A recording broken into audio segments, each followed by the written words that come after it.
Hasta la fecha, España, con una extensión de 506.000 kilómetros cuadrados, es el cuarto país más grande de Europa. Comparte su frontera occidental con Portugal y sus fronteras septentrionales con Francia y Andorra. Además, España también controla las Islas Baleares en el Mediterráneo y las Islas Canarias en el Atlántico. Sin embargo, a principios del siglo XIX, España controlaba un área de 12 millones de kilómetros cuadrados que se extendía desde América del Norte hasta Argentina en América del Sur. Y no solo eso, sino que Filipinas en el este de Asia, a través del Océano Pacífico, también estaba bajo el control del Imperio Español. Ahora surge una pregunta: ¿cómo un país tan pequeño construyó un imperio tan vasto? ¿Y qué ocurrió para que en pocos años la primera y más rápida superpotencia mundial colapsara tan gravemente que su control se redujo a solo este país? Esta es la historia de uno de los ascensos al poder más notables y rápidos de cualquier nación en la historia humana, y cómo esta misma nación fue testigo de una caída rápida en tan solo unos años. En el video de hoy, aprenderemos cómo España se convirtió en la primera superpotencia mundial, y luego cómo el poderoso Imperio Español finalmente colapsó.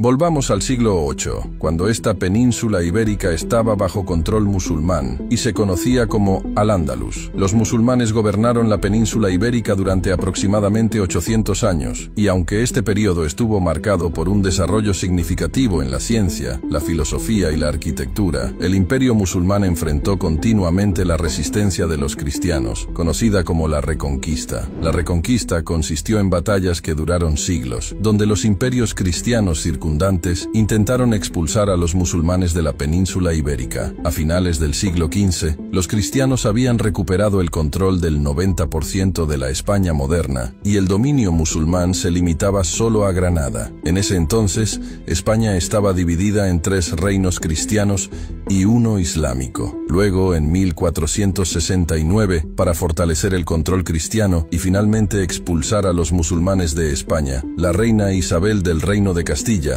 y el rey Fernando II de Aragón se casaron y juntos derrotaron a los ejércitos musulmanes en la batalla de Granada en 1492, tomando el control de toda España. Después de obtener el control total de España, estos reinos cristianos tuvieron la oportunidad de explorar el resto del mundo y beneficiarse de las nuevas rutas comerciales internacionales. El Imperio portugués ya había explorado gran parte del Océano Atlántico y la costa africana en busca de una ruta marítima más rápida y barata a las Indias orientales productoras de especias, rompiendo gradualmente el monopolio comercial del Imperio Otomano, porque en ese momento el Imperio Otomano controlaba todo el comercio entre Asia, el Medio Oriente y Europa. Fue durante este periodo que un explorador italiano llamado Cristóbal Colón propuso la idea al Imperio Español de que, si el mundo es redondo, entonces, en lugar de ir al sur de África para llegar a Asia, uno podría quizás también llegar a Asia yendo al oeste de Europa, y esto podría ser una ruta más corta. En ese momento, nadie sabía qué había al otro lado del Océano Atlántico. A la reina Isabel y al rey Fernando les gustó mucho la idea de Colón porque, al igual que el Imperio portugués, querían que el Imperio Español descubriera sus propias rutas comerciales lo antes posible. El 3 de agosto de 1492, Cristóbal Colón zarpó de la ciudad española de Palos de la Frontera con 3 pequeños barcos, y después de 2 meses de viaje, descubrió una isla. Pensó que quizás había llegado a una isla en el este de Asia. Nombró a esta isla San Salvador y procedió a explorar más, cartografiando gran parte de las Bahamas, el norte de Cuba y la Española, antes de regresar a España en enero de 1493, con la noticia de que se habían descubierto tierras aún no reclamadas por ningún europeo. El rey y la reina quedaron más que entusiasmados con los descubrimientos y rápidamente enviaron a Colón nuevamente en 1493 en un segundo viaje, esta vez con 17 barcos. Esta vez, Colón descubrió todas las islas del Caribe, conoció a los locales allí y regresó a España en 1496. Luego, en 1498, Colón vino aquí por tercera vez. Esta vez descubrió Trinidad, Venezuela y el norte de América del Sur. Fue en este punto que Colón se dio cuenta de que había descubierto inadvertidamente un continente completamente completamente desconocido. En 1502, Colón emprendió este viaje por cuarta y última vez. Esta vez, descubrió países de América Central como Panamá, Jamaica, Honduras y Nicaragua, pero durante este periodo, se enfermó gravemente y tuvo que regresar a España, donde falleció en 1506. Aunque Colón no pudo descubrir la ruta más corta de Europa a Asia, el descubrimiento de este nuevo continente causó un gran revuelo en todo el mundo, y los descubrimientos de Colón estaban destinados a cambiar la trayectoria del mundo entero. Estos descubrimientos también crearon un problema entre España y Portugal sobre quién controlaría esta nueva tierra.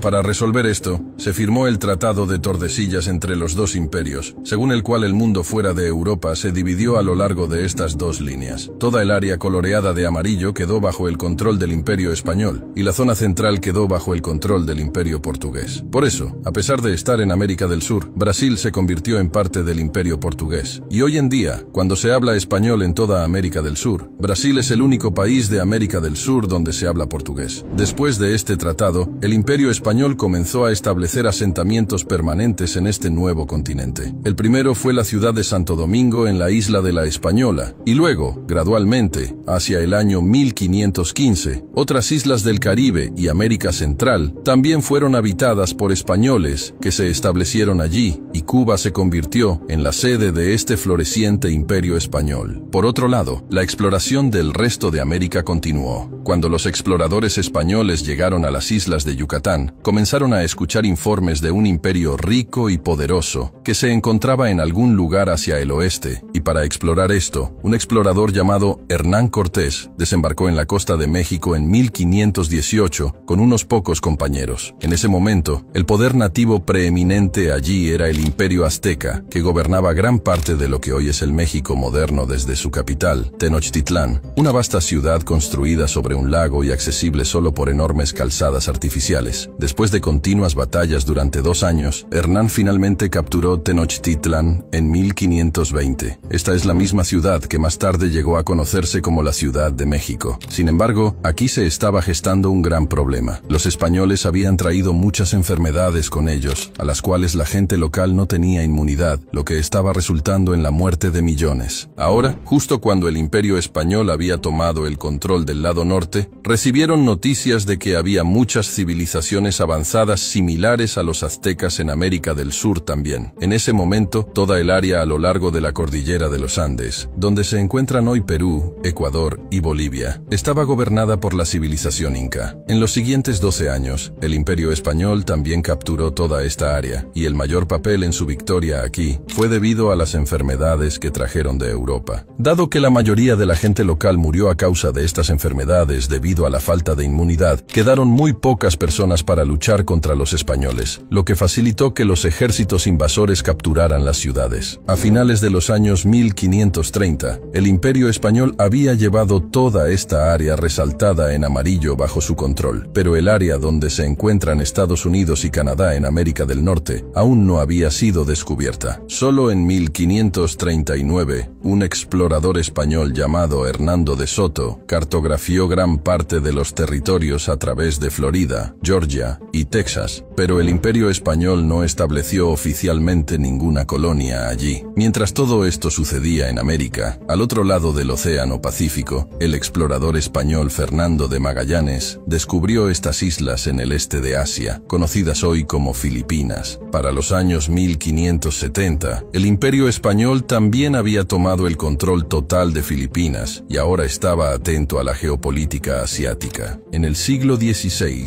el Imperio Español se expandía rápidamente y, en consecuencia, necesitaba más recursos y dinero, lo que los llevó a buscar agresivamente recursos en América del Sur. El Imperio Español encontró muchas minas de oro y plata en México, Bolivia y Perú, de las cuales se extraía oro y plata y se exportaban a España. A finales del siglo XVI, llegaba tanto oro a España desde América del Sur que se estaban quedando sin espacio de almacenamiento. El 80% del suministro mundial de oro y plata estaba yendo a España. Los recursos de América Latina se estaban agotando severamente, y con la llegada de los españoles, estaba surgiendo una sociedad híbrida aquí. Un grupo de esta sociedad era la población mestiza, que básicamente eran aquellas personas que habían venido de España y se habían casado con mujeres locales y tenían hijos conocidos como mestizos. Otra clase eran los criollos, que eran hijos de padres españoles, pero nacidos en América. El tercer grupo eran los peninsulares, también conocidos como sangre pura, ya que eran personas cuyos padres eran españoles y nacieron en España, pero fueron enviados a América para gobernar. Ellos eran la clase élite gobernante. Para el siglo XVII estaba surgiendo un intenso conflicto entre estas tres clases. Los criollos y mestizos sentían que nadie debería venir de España a gobernar estas áreas y que los nacidos aquí deberían gobernar. Mientras estos problemas internos se gestaban, el Imperio Español también estaba bajo amenaza externa. En América del Norte, exploradores británicos y franceses estaban llegando y estableciendo sus colonias allí. De manera similar, Gran Bretaña también comenzó intentos de tomar el control de Jamaica y las restantes islas del Caribe del Imperio Español, y entre 1654 y 1660 se libraron múltiples guerras entre el Imperio Español y los británicos por el control de estas islas. En todo el siguiente siglo, el Imperio Español solo se expandió a California y Texas, estableciendo ciudades como Los Ángeles, San Diego y San Francisco. Luego, en 1808, el Imperio Español sufrió un golpe masivo cuando Napoleón atacó España, y en un año tomó el control de todo el país. Aquí en América del Sur, la población criolla y mestiza vio una oportunidad para obtener la independencia del Imperio Español y se rebeló contra él. Entre 1808 y 1810 comenzaron las guerras de independencia en todas estas áreas. En 1816, Argentina fue el primer país en declarar su independencia, seguida por Chile en 1818 y Colombia en 1819. 2 años después, México también se independizó del control español y finalmente, en 1824, Perú declaró su independencia. Así que, literalmente, en tan solo 8 años, el Imperio Español de 400 años colapsó. A finales del siglo XIX, solo Cuba, Puerto Rico, algunas islas del Caribe y Filipinas permanecían bajo control español. Luego, en 1895, también comenzó la Guerra de Independencia en Cuba, y esta vez Estados Unidos también estuvo involucrado en esta guerra. Solo 3 años después, el Imperio Español se rindió y estos últimos países restantes también se liberaron del control español, después de gobernar la mitad del mundo durante 400 años y controlar el 80% del suministro mundial de oro. El poderoso Imperio Español colapsó y se redujo a solo esta pequeña isla que conocemos hoy como España. Así que esta fue la historia de España. Estamos trayendo videos similares relacionados con la historia y la caída de los grandes imperios mundiales. Y si les gustó esta idea, por favor háganoslo saber en los comentarios para que podamos crear más videos de este tipo. Estas son todas las fuentes que consultamos para este video. Esperamos sus comentarios, ya que el próximo video se basará en sus sugerencias. Cuídense.